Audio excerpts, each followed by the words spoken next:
बिस्मिल्लाहिर्रहमानिर्रहीम।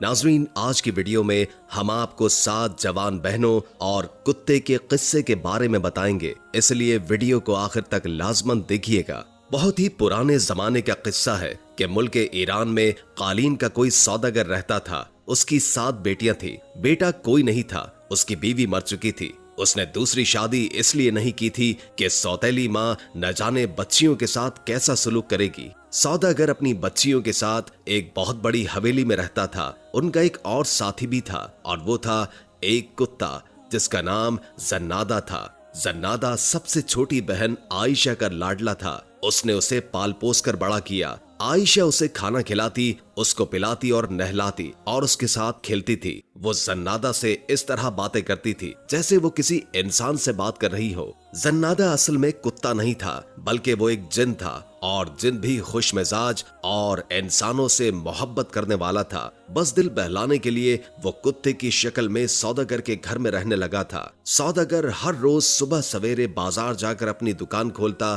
कालीन बाहर निकालता और सजा कर रख देता। दोपहर को खाना खाने के लिए घर आता था और फिर दुकान पर चला जाता था। उसकी जिंदगी इसी तरीके से गुजर रही थी। एक रोज दुकान से वापसी पर वो मस्जिद के सामने से गुजर रहा था कि उसे एक आवाज सुनाई दी। ए मुसलमानों, खुदा को याद करो, सिर्फ वही भरोसे के काबिल है। ए गुनाहगारों, खुदा सब कुछ देखता है, उसी की तारीफ करो। याद रखो कि हज करना हर मालदार मुसलमान पर फर्ज है। आप में से जो भी खुदा का घर देखना चाहता है, रसूल अल्लाह सल्लल्लाहु अलैहि वसल्लम के रोजे की जियारत करना चाहता है, उसको इत्तला दी जाती है कि हाथियों का काफिला इस महीने की 5 तारीख को रवाना होगा। सौदागर ने ये मनादी सुनी तो उसके दिल में ये तमन्ना पैदा हुई कि वो भी हज के लिए जाएगा। उसने पक्का इरादा कर लिया कि वो इस साल मक्के जरूर जाएगा और खुदा के घर में हाजिरी जरूर देगा। वो जल्दी जल्दी घर पहुंचा और बेटियों से कहा कि मेरी प्यारी बेटियों,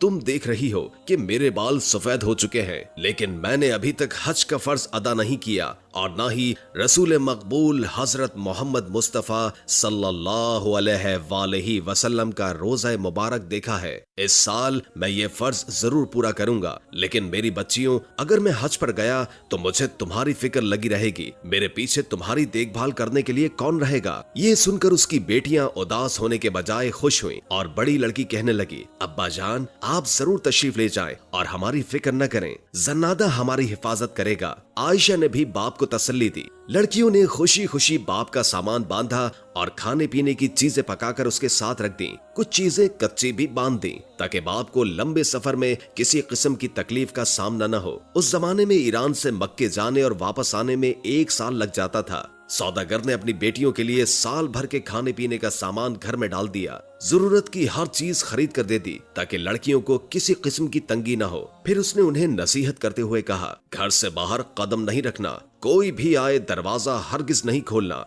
जब तक आप नहीं आएंगे हम दरवाजा नहीं खोलेंगे। लड़कियों ने अपने बाप से वादा किया। सौदागर ने बेटियों को गले लगाकर उनको प्यार किया और फिर उन्हें खुदा के हवाले करके हज पर रवाना हुआ। उसे यकीन था कि जन्नादा की मौजूदगी में घर के अंदर दाखिल होने की कोई भी जुर्रत नहीं करेगा। लड़कियों ने दरवाजे को अच्छी तरह बंद किया और हवेली में आराम से रहने लगी। जन्नादा उनके साथ था। वो सारा दिन सहन में उनके साथ खेलता था और रात को आयशा के पास सो जाता। कई हफ्ते इसी तरह गुजर गए। एक दिन दरवाजे पर जोर जोर से 3 बार दस्तक हुई। फिर एक औरत की आवाज आई, दरवाजा खोलो। सातों बहनें दरवाजे के पास जमा हो गईं और पूछा कि कौन है आप? बाहर खड़ी औरत बड़ी नरमी से बोली, प्यारी भांजियों, मैं तुम्हारी खाला हूँ, तुम्हारी अम्मी की सगी बहन। आयशा ने फौरन कहा, मेरे ख्याल से आपको गलत फहमी हुई है। बड़ी बी, हमारी तो कोई खाला नहीं। हमारी अम्मी जान हमारे अब्बा जान की तरह अपने माँ बाप की अकलौती बेटी हैं, इसलिए हमारी ना तो कोई खाला है और ना ही कोई मामू।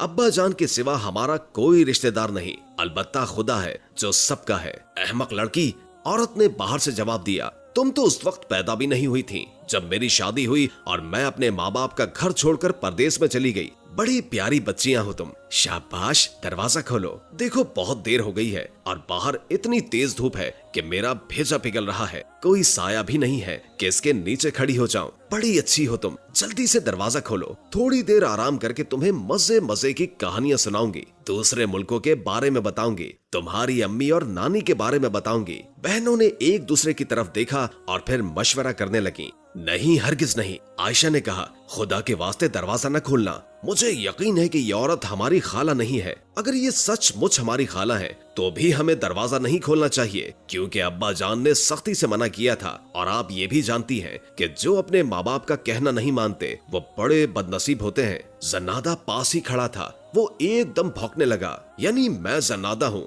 आप सबका रखवाला हूँ। जो कोई भी आपको नुकसान पहुँचाएगा मैं उसकी बोटियां कर दूंगा। कुत्ते की आवाज सुनकर नकली खाला वहाँ से खिसकती हुई बोली, कितनी गंदी बू आ रही है इस कुत्ते से। जन्नादा जिन था, इसलिए वो बुढ़िया की आवाज से ही समझ गया कि वो कौन है। असल में वो चुड़ैल थी। जन्नादा को मालूम था कि वो बच्चियों को खाने के लिए आई है, और चुड़ैल भी ये जानती थी कि जब तक ये जिन बच्चियों की निगरानी कर रहा है वो उन्हें नहीं खा सकती, क्योंकि कुत्ते जिन भूतों और चुड़ैलों के जानी दुश्मन होते हैं। सारी रात चुड़ैल घर के इर्द गिर्द मंडलाती रही। रात के वक्त वो अपनी असली शक्ल में घूम रही थी। लंबे लंबे तेज दांत, बाल ऐसे कि जैसे सांप कुंडली मारे बैठा हो। वो जोर जोर से चीख रही थी, इस घर में 7 छोटी छोटी लड़कियां हैं, कल मैं इन सबको चट कर जाऊंगी। कुत्ता सारी रात भौंकता रहा। मैं भी जन्नादा हूँ, इन बच्चियों का रखवाला हूँ, इनका तू बाल भी बीका नहीं कर सकती। अगले दिन फिर चुड़ैल औरत के भेष में आई और दरवाजा खटखटा कर बोली, प्यारी भांजियों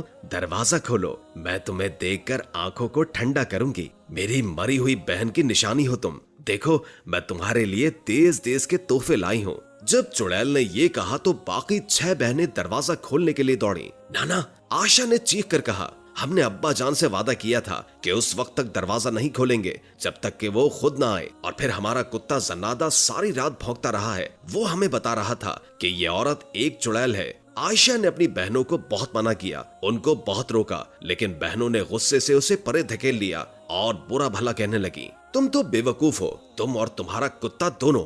हमारी खाला आई है और हम दरवाजा न खोलें? वाह, फर्ज करो वो सचमुच की खाला नहीं है तो क्या फर्क पड़ेगा? ऐसी नर्म दिल बुढ़िया हमारा क्या बिगाड़ सकती है? वो हमारे लिए तोहफे लेकर आई है, वो हमें मजे मजे की कहानियां सुनाएगी। आयशा फिर भी न मानी और बहनों का रास्ता रोक कर बोली, नहीं नहीं, मैं दरवाजा नहीं खोलने दूंगी। लेकिन बहनों ने कुछ भी परवाह नहीं की और 2-3 थप्पड़ मारकर उसे परे धकेल दिया और फिर दरवाजे की चौखट खोल दी। खाला जान तशरीफ लाइए। मगर रास्ते में जन्नादा खड़ा था। वो गुस्से के मारे जोर जोर से भौंक रहा था। वो चुड़ैल उसके डर से आगे न बढ़ी और वहीं खड़े खड़े हाथ फैलाकर बोली, बेटी इस कुत्ते की बदबू से तो दिमाग उड़ता जा रहा है, जब तक इसे जान से नहीं मार दूंगी मैं अंदर नहीं आऊंगी। बड़ी बहनों ने उसी वक्त कुत्ते को पकड़ा और गला घोटकर मार डाला। आयशा बेचारी बहुत रोई, बहुत चिल्लाई, बहुत मना किया, लेकिन बहनों ने एक भी न सुनी। वो 6 एक तरफ और आयशा अकेली एक तरफ। वो गरीब क्या कर सकती थी? आयशा को कुत्ते के पास छोड़कर बाकी बहनों ने बड़ी बी को अंदर बुला लिया। जो ही चुड़ैल ने दरवाजे के अंदर पांव रखा, मुर्दा कुत्ते की लाश भौंकने लगी।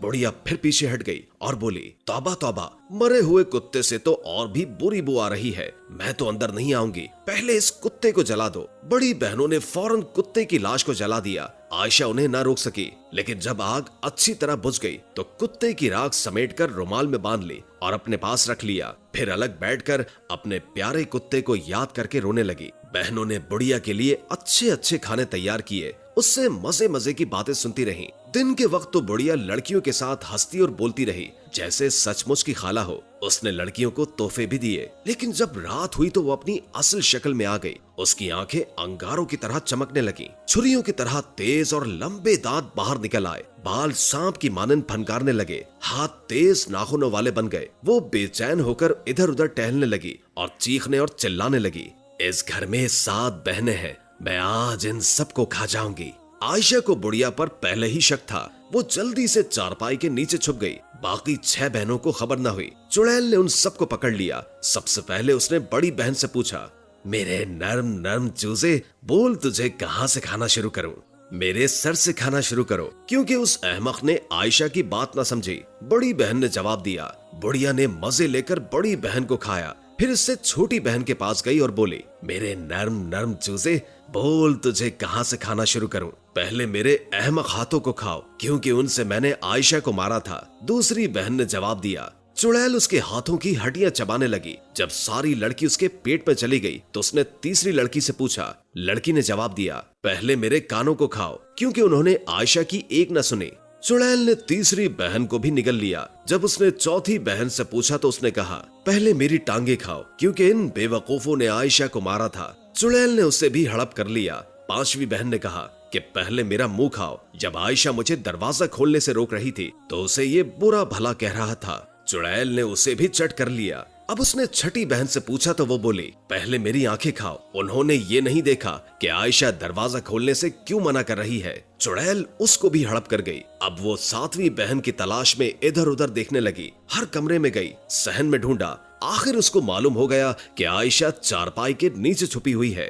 मुझसे बचकर कहाँ जाएगी? बोल, तुझे पहले कहाँ से खाऊं? आयशा मुंह से एक लफ्ज न बोली। उसने चुपके से पोटली निकाली जिसमें जन्नादा की राख थी। उसने पोटली चुड़ैल के मुंह पर दे मारी। ऐसा लगता था जैसे राख का हर जर्रा जन्नादा बन गया और भौंक भौंक कर कह रहा है कि मैं जन्नादा हूँ, इन लड़कियों का रखवाला। जो कोई ने नुकसान पहुंचाएगा मैं उसकी बोटियां नोच लूंगा। चुड़ैल डर के मारे दरवाजे की तरफ भागी। वो चीख रही थी, मुझे जाने दो, मुझे जाने दो, ये कुत्ता मुझे मार डालेगा। लेकिन कुत्ते की राख भौंके जा रही थी, मैं जन्नादा हूँ, मैं जन्नादा हूँ। इन आवाजों ने चुड़ैल के जिस्म में आग लगा दी और वो तड़प तड़प कर मर गई। आयशा चारपाई के नीचे से निकल आई और घर का दरवाजा बंद करके ताला लगा लिया। फिर ये ताला उसने उस दिन खोला जब उसके अब्बा जान हज से वापस आए थे। उम्मीद है कि आज की वीडियो आपको अच्छी लगी होगी। अगर वीडियो अच्छी लगी हो तो लाइक करके हमारे चैनल को सब्सक्राइब कर दें और कमेंट बॉक्स में कमेंट करके अपनी आरा से भी आगाह करें और बेल आइकॉन को क्लिक कर दें ताकि हमारी नई आने वाली वीडियोस का आपको पता चलता रहे। अगर जिंदगी रही तो एक और वीडियो के साथ इंशाअल्लाह हाजिर होंगे। अभी हमें इजाजत दीजिए। अल्लाह हाफिज।